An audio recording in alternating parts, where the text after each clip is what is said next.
Transform your space with the warm glow and beautiful scent of your own handmade candles. It's easier than you think. Start by choosing beautiful containers.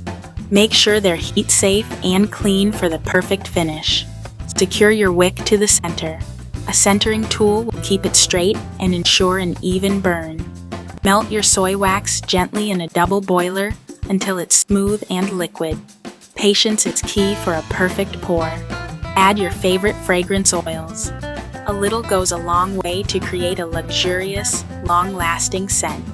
For a pop of color, add a few drops of candle dye. Stir slowly to create beautiful, soft hues. Pour the wax slowly and steadily. Let them cool and set completely before the final touches. A small sinkhole is normal. We can easily fix that for a professional look. Use a heat gun to smooth the surface, melting any imperfections away for that perfect store-bought look. Trim the wick short to ensure a clean burn and maximum enjoyment of your handmade fragrance. Add your own personal touch with ribbons, labels, or natural elements to create a truly unique gift or decoration.